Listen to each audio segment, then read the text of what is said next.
Hello everyone, welcome to Toyeen Talks. Báwo ló ṣe ń lọ lọ́dọ̀ yín? Okay, this is just a quick one. I'd like to thank you all for watching. Till I'll see you in my next video. Stay safe, stay blessed. I love you all. Bye. Much that we do know. Apparently, they know say this Baba they lie to us, but we don't know. So, Temi and Mercy, they knew that Baba was lying to you, but that we don't know. And Temi did not know that Wunmi was lying to you. Temi did not know. Oripo go. Agba ma kọ́gbọ́n o. O go baby jo. Ngozi. Aṣọ́gọ̀ tó yìí. Aṣọ́gọ̀ tó yìí. Ó fẹnu họra. So Temi, the Wunmi platform, they were the one telling you, Abi, that Baba Muhbad was lying to you, and you could not tell them that Wunmi too was lying to them. You could not tell them. Shoripo ti ya wèrè. Ha ha! Oh my God! Shoripo ti ṣìrì. Temi was telling you that Baba was lying. You quickly grabbed it. You could not convince them, or you could not tell them that Wunmi too is a liar. You could not. Shoripe, you believe what you want to believe. You are just a witch. You are a witch. Ngozi, you are a witch. Ajekponbele nye. You are just a witch. You are just bittered. So it was Temi that told you. It was Temi that convinced you that Baba Muhbad was lying. Meanwhile, you could not even control. You could not tell. You could not convince Temi that Wunmi too used to lie. That she's a liar. So repeat it, doctor. Ẹjọ́ ṣe báwọn doctor ṣe ronú nìyẹn. You know I'm not a doctor. Please, is that how doctors? Is that how they think? I'm not a doctor. Apparently, they know so much about Joseph Aloba that we did not know until Joseph Aloba revealed himself to us. We didn't go on searching for who Joseph Aloba is. Joseph Aloba revealed himself to us on a platter. We didn't even have to do much. Papayano, we didn't have to do much. We didn't have to do any research on him. Now Baba himself revealed his true identity in different ways. Ṣé kókó tí mo tó tí kan jẹ ni mo fẹ́ sọ ni? Àbí ọwọ́ méjì fún kọfí tó sọ ni mo fẹ́ sọ ni? Àbí èpè Gẹ́sẹ́mánì àti Námánì? How many can I even say? There are too many things. Exactly. Too many angles that Baba exposed himself. Exactly. He was supposed to prove them wrong, but instead he was proving them right in his action. Can you imagine? He was supposed to prove honestly. Baba Muhbad was supposed to prove us wrong. So because Baba Muhbad has not said anything, yẹn ló ń bí yín nínú. That was why you guys are crossed with Baba Muhbad. Ẹ máa bínú kú ni, kò sí ni. Ẹ máa bínú kú. Ẹ máa bínú kú ni. In so many ways, Joseph Aloba just revealed himself to us and said, guys, I am not who you think I am. It doesn't change. That is like somebody like me would change. I did a 360-degree spin. I did a 360-degree spin on Baba, and I'm holding Baba Muhbad accountable. I'm holding him accountable. If I'm going to hold Wunmi accountable, I'm also holding Baba Muhbad accountable. Can you listen to them? Do you just hear what he said? And I said it on some platform this year. Anywhere I put Wunmi, I'm putting Joseph Aloba beside Wunmi. Can you hear that? So where will you now put Muhbad? Where will you put Muhbad? Where will you put Muhbad, Ngozi? Where? Where will you put Muhbad? Anywhere I put Wunmi, I'm putting Joseph Aloba right beside her. Investigation was together. Absolutely, brother. Absolutely. In 2025, if indeed we are truly seeking for justice, fine, let there be peace. But let Joseph Aloba be as accountable as Wunmi. If Joseph Aloba cannot say the truth, is it Wunmi that will say the truth? Wunmi knows Baba is lying now. That is why she's sticking to her lies. Can you imagine? So Baba now is now the principal culprit. Baba Muhbad is now the principal culprit. They are now placing Baba as the number one culprit. And Wunmi, so because Baba Muhbad is lying, so Wunmi is lying. Wunmi did not know anything, but because he saw Baba Muhbad lying, that's why she was lying. Wunmi knows. Any parents who people will take your children exactly. out. They will kill your children. Exactly. Wunmi knows that this man stands up to nothing. That is why Wunmi is not giving a damn. Ṣé ti gbọ́? Ṣé ti gbọ́? Ṣé ti gbọ́? So anywhere I'm putting Wunmi in this on this matter, Baba Loba is standing right beside Wunmi. They are all the same. They are the same. So yes, peace, I take it, I check it, I agree. But please, if you say peace without speaking about Baba Muhbad, is a capital no. So you, these spin doctors, go back and do your research. Tell Baba Muhbad. They are just trying to. Bukky Jesse is watching. They are playing a game. They are trying to bring everybody under Bukky Jesse. That is by technically going to tell her. You see. You know that's impossible, Papa. That can never. Now they are trying to put everybody under Bukky Jesse. So you guys are now, you felt they are trying to put everybody under Bukky Jesse. So was it the reason why Aries said it yesterday that I will get justice for you? That I will get justice. Was it the reason? So that because you want to be number one, you want to be given the trophy. I don't understand. So you guys now are now fighting for who will be the first, who will be given the accolade, who will be the boss over everybody, that you now put everybody under your what? Under your feet or under your king multimakwe, no? You guys are crazy. You guys are crazy. Ngozi, ó ti ṣèrè. Ó ti ṣèrè. Ó ti ṣèrè.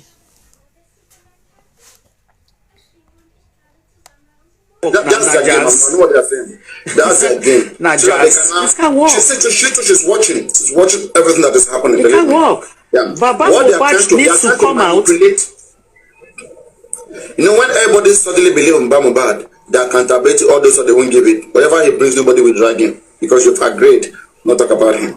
You know what I'm saying? No, everything has hooked them. It has hooked them. Let's keep watching them. Let's have what they can, but they don't feed us. We come in with our own money, our own time. They are the one that they are the who lost their son. They are the one in the middle of it. But we are just trying to ensure that the right thing is done. So they are the one who is feeling the heat. Another angle, Papariano. If indeed these people who gathered together, maybe on Bossman or whichever platform they gathered, if indeed they truly want justice for Muhbad, why are they excusing calling out Baba Muhbad? It doesn't add up. So kini lo ń bá wí ń bẹ̀ yẹn? Lagata, you are talking to Lagata and Olórí Ẹbí. Lagata, that sub is for you. Olórí Ẹbí, that sub is for you. Okay? They said you cannot say you are looking for peace without calling out Baba Muhbad. So Lagata, all what they want from you now is to start calling out Baba Muhbad. Then they will know you are looking for peace. Lagata, are you going to be calling out Baba Muhbad? Trust. I trust you. You will not. Because if you do, hey Lagata, you go hear me. I even trust you. No. Lagata, Lagata, Olórí Ẹbí, those two people, I know they will not do that. I know. Lie. No. Lagata and Olórí Ẹbí, àwọn náà fún ní sọ́ọ̀bù yẹn, but I know pé they will not. So Olórí Ẹbí, because ẹ̀yin lè máa ń tètè sọ pé ẹ embrace èèyàn ẹ lè jáyàn bọ́lẹ̀ torí tiwọn bẹ́ẹ̀ yẹn ẹ lè máa jáyàn bọ́lẹ̀ ẹ̀yin lẹ tètè máa ń gbéyàn sórí olórí ẹbí ẹ̀yin lẹ tètè máa ń gbéyàn sórí kẹ́ máa ṣọ́ọ̀nì èèyàn tìtorí àwọn tí wọ́n bá wá bẹ́ẹ̀ yẹn ẹ̀yin ni. So what they want you to start doing is to start bringing out, to start abusing Baba Muhbad. Nǹkan tán fẹ́ sìn nìyẹn, okay?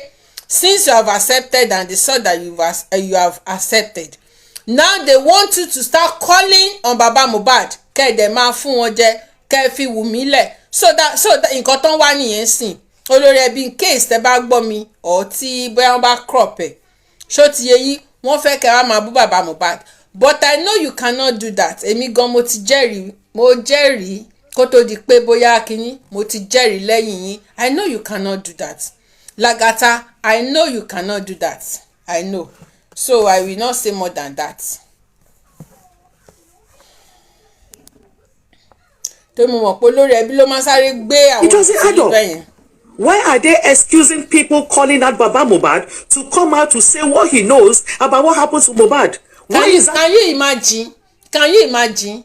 Can you imagine? You should call out Baba Muhbad to come and start saying what he knows about the cry of Muhbad. So you cannot call out Wunmi, you cannot call out Abosede. It is this Baba Muhbad. Lagata, I trust you. You know, I don't even trust you now. Before I even see you for face koro like this, I don't trust you. I know say you will not. Because if you do, hey, I go drag you like hey, ẹ tó bá gba Lagata lẹ̀ lọ́wọ́ mi ó máa ṣe kíni amúra. But I trust you. I know you will not do all those rubbish because I know you understand what you are doing. I know you will not do that. I trust you. Yes, so I passed my neighbor generator. Yes, so I know you will not do that. Olórí ẹbí too will not do that. I know, but olórí ẹbí máa ń tètè change sí, ó máa ń tètè ṣe kíní sáwọn èèyàn. So that is it. So let's continue. An issue for them. If indeed Muhbad is the focus, why is excusing Baba Muhbad? There's something about the man that they are protecting. There's something about I don't understand. There's something. Is it Baba that died? Not the Baba die now. Baba. Now you die. If you cannot understand that all of us are seeking justice for Muhbad, but supporting Baba Muhbad to seek justice for his son. Okay? Torí mo rí pé orí ẹ̀ dọ́ta díẹ̀, orí ẹ̀ ó dọ́ta. Muhbad pai. None of the family are ready to seek justice for Muhbad. His only father is standing up to seek justice for his son. And we that we felt we could support him so that he can stand firm. So that awo ẹ̀yìn báyìí a máa réyàn then a sì máa múra sí. We are his energy. We are Baba Muhbad's petrol. We are his energy to forge ahead seeking this justice. Because èmi ò mọ̀ bóyá ẹ understand. It's not that it is Baba Muhbad that we are looking and we are seeking justice for. We are only supporting him to forge ahead, to continue because nobody to stay with him that he should continue. Nobody. We are his energy, we are his gas. Ṣé understanding? You understand. I know that you understand, but because ajẹ́pọ́nbélé, you are a witch. You have witchcraft spirit in you. That's why you seems not to have understood what we are saying. You are a witchcraft. Oni you have that witchcraft spirit in you. You are a sheer wickedness woman. Only wickedness nínú. You are a wicked woman. Abo olórí ńlá. you know that it wasn't Baba Mohbad we are seeking justice for. Muhbad, ìlú okú ikú owó ni Muhbad kú. Tó bá ṣe DNA máa sẹ́ni tó pọ̀ mọ́ mi, and you are still excusing this man. What is wrong with these people? So what has that got to do with you? Tó bá ṣe DNA, yes, but you want this man to come outside. Even if Blessing had told him pé yes, Wunmi ló pa Mohbad, and you want Baba Mohbad to come outside, can come and say Wunmi ló pa Mohbad. You want him to come outside without any proof and evidence. So you want Baba Mohbad to be jailed, right? He will never say it. Come and ṣe investigation law. Let investigation bring out the results. You are a devil and advocate. Òun advocate àjẹ́ ni ẹ́. You are a devil advocate. Àjẹ́ ni ẹ́. Àjẹ́ ṣóṣó. Àjẹ́ alákìsà ni ẹ́. Àjẹ́ alákìsà. Àjẹ́ olóòórùn. Àjẹ́ alákìsà ni ẹ́. A ò lájẹ́ tó dáa. Àjẹ́ olóòórùn ni ẹ́. Wọ́n dẹ̀ máa sọ òkò pa ẹ́ ní last. Wọ́n máa sọ òkò pa ẹ́ last ní crunch. Wọ́n á sọ òkò pa ẹ́ last. Olóòórùn aláyé bàjẹ́. Ask Wunmi to come outside and tell us what she knows about Mohbad's death. She will not say it. She will never mention that. She can never mention that. This girl, she can never mention it. She can never call out Wunmi. No. Ìyá Mohbad, no. Ẹ̀yin. What are they thinking? And you are saying you want justice? Why don't you call out Baba and say, Baba, come and tell us exactly what you know? Go to the police. What justice are they seeking? What peace are they seeking? And you don't want us to talk about Baba? You will ask Aries now. Who are you asking? Ask Aries. Aries, what peace are you seeking? That question should be posed to Aries, not us. That question should be posed to Aries. Ask Aries. Aries, what peace are you seeking? No, Crunch Queen. Do you know what the thing is this? They don't understand something. You see, there can never be justice for Muhbad now without Jack. the whole of the family of Muhbad being properly. He cannot. Baba Muhbad ó ní kí wọ́n ṣe kí ni kan scrutinize. Àbí ẹ̀yin kan fi Wunmi lẹ̀.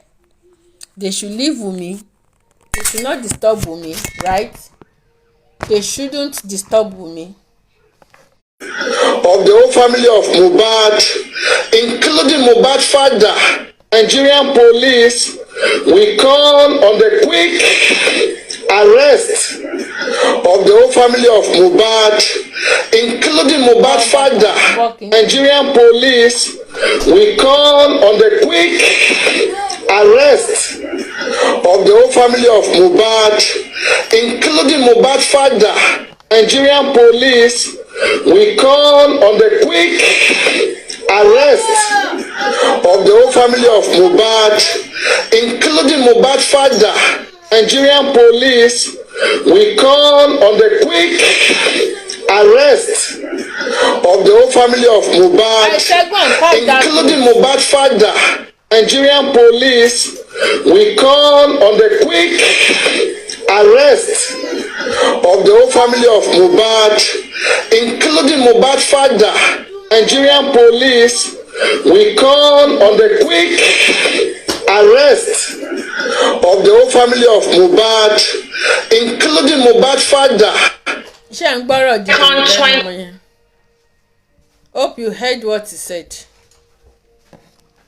Hope you heard what he said. Okay. So, ń bọ̀.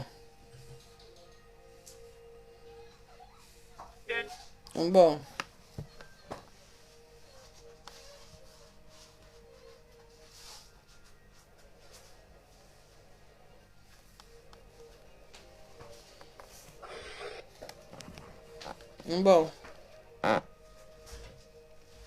If you know the money.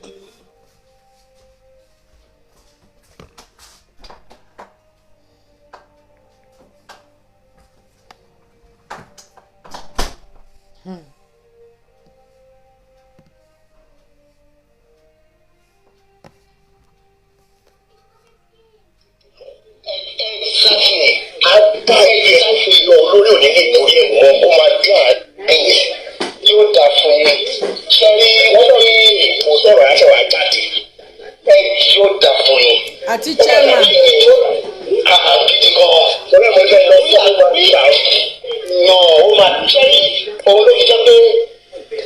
Orí platform ló bí báyìí kí nǹkan tó ṣẹlẹ̀ ọ̀tọ̀ ni pé fọwọ́ tó àwọn tí ò fẹ́ kó sọ wọn mọ nǹkan táwọn ti wọn mọ nǹkan táwọn ti commit now bàbá yẹn fẹ́ wá kẹtìrì bí ọjọ́ ṣe ń gorí ọjọ́ yẹn wọ́n máa ṣiṣẹ́ lẹ́yìn wọ́n máa mo fẹ́ ká mọ̀ pé mẹ́nà tẹ̀sí ó lè tù síta bẹ́ẹ̀ni ẹ̀yìn Ọmọ Tọ́ṣọ̀.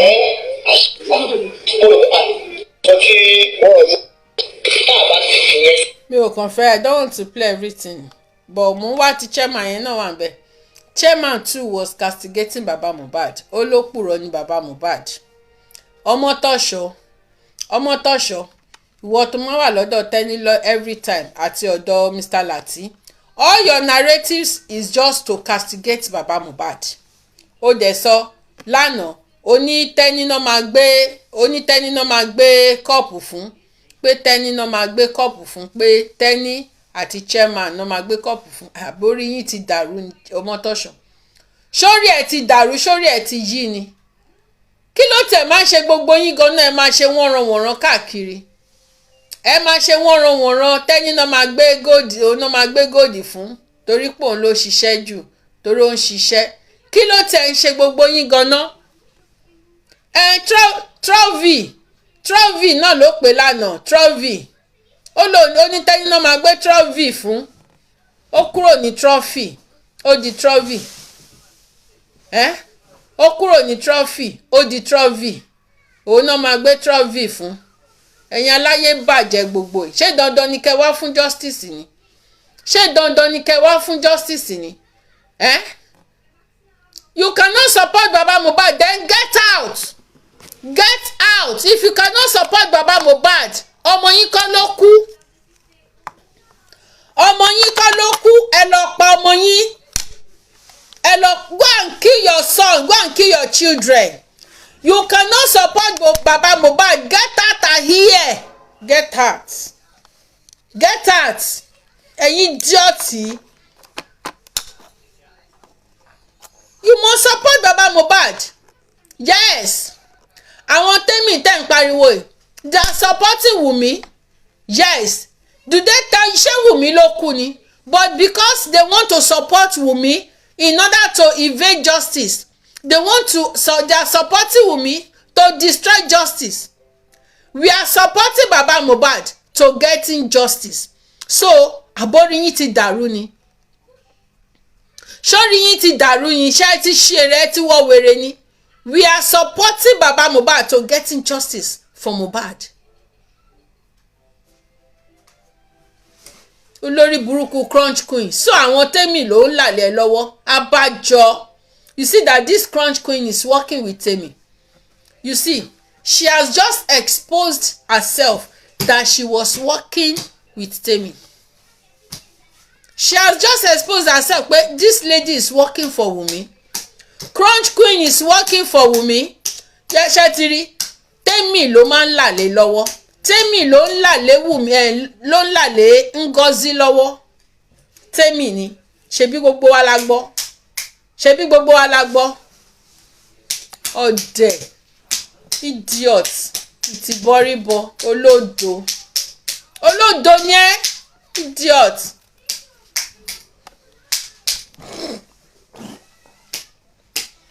Temi platform could successfully convince you pé Baba Muhbad pé ó ń parọ́ pé ó nírọ́ ni. So you too, you cannot convince them pé Wunmi gan parọ́. You can't convince them. So Wunmi ló lóòótọ́ àbí? Wunmi ló lóòótọ́ ọ̀dẹ̀ that you cannot use your brain. So Àbàtì ló ronú fún ẹ, Àbàtì àti Tẹ́mi ló ronú fún orí pé ó bọ́ lọ́ọ̀rẹ́, ó bọ́ lọ́ọ̀rẹ́, and you are saying you are claiming to be a doctor kill you there. Ìwọ lórí burúkú yìí olóṣì àfìgò lọ́ṣọ́.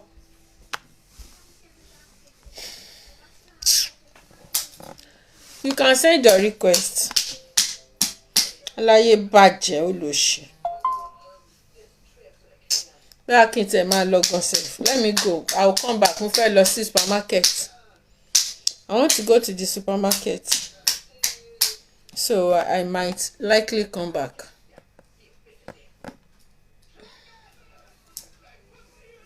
Ẹ̀yin wèrè.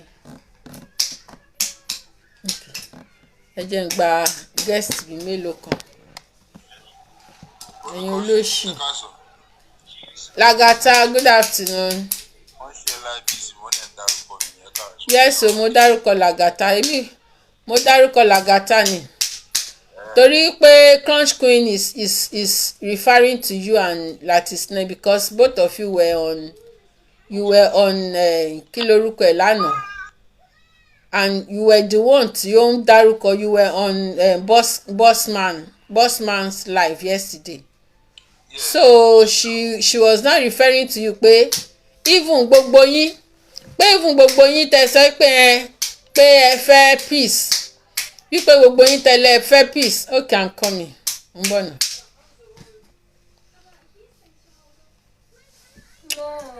Irú ìfẹ́ tí mo lò tó fi dàbí pé bóyá mo bóra mo bójú abójú má bọ̀ wá. Kí ló ṣẹlẹ̀? Couldn't connect.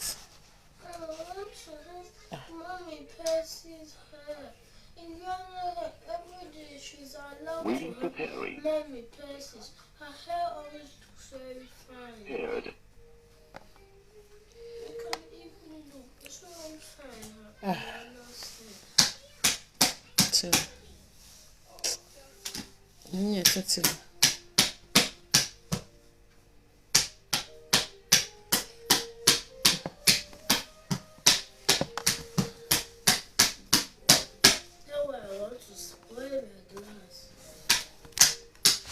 Don't spoil it. Kíní tí mo lò yìí ó wá jẹ́ ń jọ abórajẹ̀bi Ọlọ́run.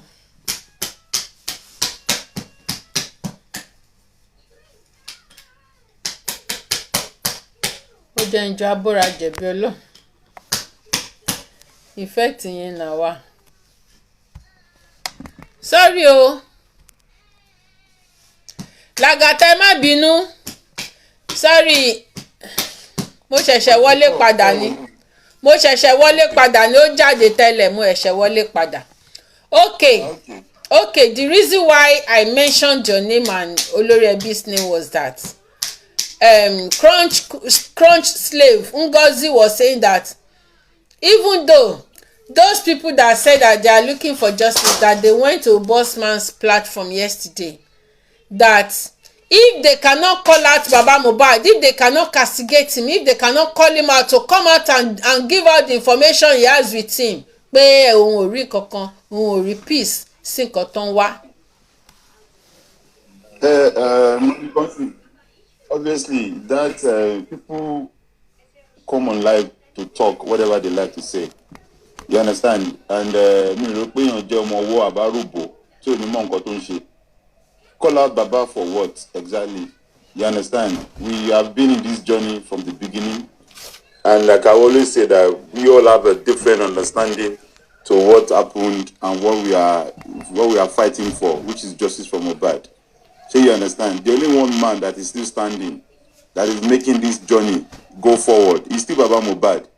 So, and Baba himself has already said in the past that anybody that is involved, even including him, Adura, anybody, he said even when he took Muhbad to the station, he was expecting for police to arrest all of them so that they can actually do the investigation. So, Eddie Mokwe, some people that are fighting for justice for Muhbad or calling Baba out, is act of bitterness. You understand? Because èèyàn lọ́mọ ẹ kú kò sẹ́ni tó àwọn míì wà ní position yẹn tẹ́ wọ́n ti gbàbẹ̀ kọjá rí èmi ò tí ì gbàbẹ̀ kọjá rí ọlọ́run lòún jẹ́ kó ṣẹlẹ̀ tí kankan nù wá táà tí ìlú experience bẹ́ẹ̀ yẹn rí. It's only the man that knows what he's feeling, how he's going. So just the fact that the journey started and obviously àwọn èèyàn bó ṣe ń ronú bó ṣe ń rí nǹkan tí wọn ọ̀tọ̀ọ̀tọ̀ ni.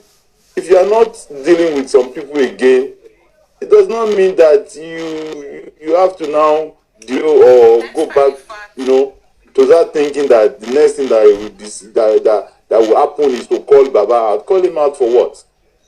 So I am not of that philosophy, and if she was referring to people like that, I think there are other people that actually have their brain and that use their common sense to undo whatever they undo. It might not gel well with other people. But I can see that even among those that are fighting for justice from Muhbad are pushing people to lose their focus. And I'm just going to encourage them. If people are fighting for justice from Muhbad and you're using your platform to bully or to call out people that are fighting for justice from Muhbad just because you guys are not, on the same page or being on the same panel or anything anymore, it shouldn't be like that. We should stay focused and fight for justice from Muhbad. Yes, I support the petition and I support the press conference. It's a good step. So that don't mean that I will not open my live show and I'll be dragging Baba or calling Baba out. It is not going to be possible. So I'm a father. I know what the man has been through. My story and Baba Muhbad's story, it's the reason why I jump into justice for Muhbad and because of Muhbad. So I don't think I'm of that philosophy. Yes, do I want peace? I want peace. That is me. Though I fear peace, only man fear peace. But me personally, I want peace in my life. So, and I only go to places that there's peace, places that I am able to talk, and places I'm able to express myself. As a learner, so I stand with Muhbad, I stand with justice for Muhbad, and that is not going to change. That's not going to change. Thank you, ma'am. I'm confused. Thank you so much.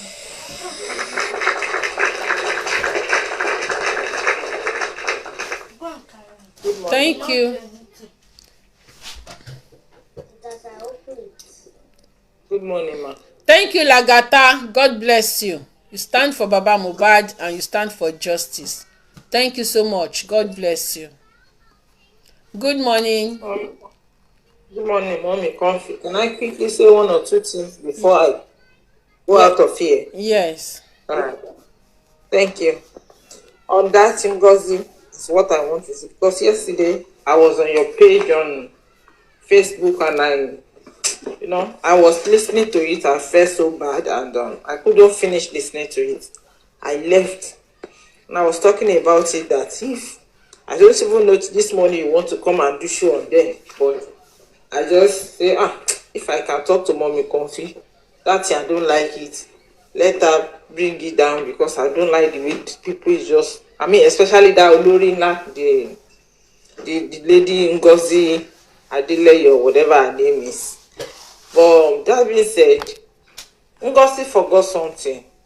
Crunch slave forgot something that everybody on that platform, Bossman platform, aside Lagata, have dragged Baba.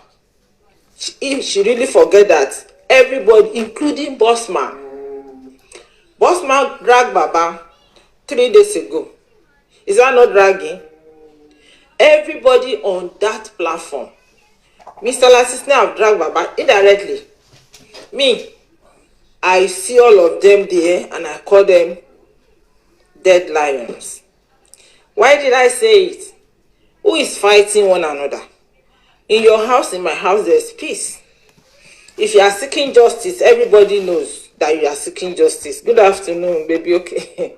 You are seeking justice. If you are here to drag Baba, if that is your business that will make you happy, go ahead. Me, I will not beg you. But you cannot recruit me to come and help you drag Baba. I think Lagata have said what he said. But in everybody's home, either I want to be a friend to someone that is dragging Baba, or on this justice for Muhbad, or I don't want to be. Does that make me not have peace? No, I have peace. I just don't want to work with you. Even if I have worked with you before and you change overnight, and begin to drag Mr. Loba, never will that happen. We will never be friends. We will never talk about justice for Muhbad together, and I will not come to your platform. So what I'm trying to say is that there's peace in everybody's home. If I don't have peace in my home, that is my home, and I don't bring my home to justice for Muhbad. I came to justice for Muhbad, but because of the injustice done to Muhbad and Baba Muhbad. And if all of us said in the beginning that we are looking for justice, some people will not go behind the curtain and be collecting money. Some people will not go behind the curtain and be sabotaging our efforts. Some people will not come on social media and be dragging the man we all love, that we say we want to help him get justice. Everybody that is dragging Baba is on that platform, and the one thing is common among them: they all have access to Baba in the beginning, and they don't have the access to Baba now, and that is what is killing everybody. One thing that is sure, I heard from your platform and from another platform, that Odumosu is a gunner and is killing most of them that gathered there yesterday. They are the people that say, I double dare you, Baba, if Odumosu will go. Odumosu have gone. You that you double dare Baba, and because of Baba, open platform, you speak it, please.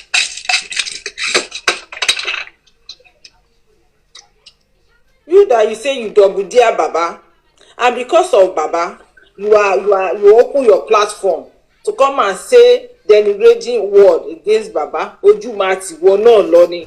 Àtàwọn tó wá recruit tó jọ sọ pé peace. No information is coming to you.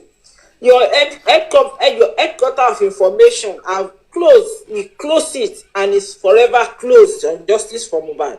We don't need those people filtering information to you. When you call something confidential, let it be confidential. We are here when the Lenu Shokolo come here and talking 40% is kinikon. If that is even the result of the autopsy or toxicology, is it supposed to come from that person to all of us? That is how porous the ex in Yoshoro is. So now we have put our heads in Shitu's hand. Let him handle it. We know what everybody is saying. Double dear Baba. Those who double dear Baba are talking there. Is that not dragging? Even though if Baba have killed and Bosrat is there when Baba was killing, Toma Lu, that's if Baba Baja. Surely support double dear Baba.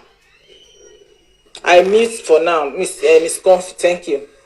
Thank you, ma. Thank you for your contribution.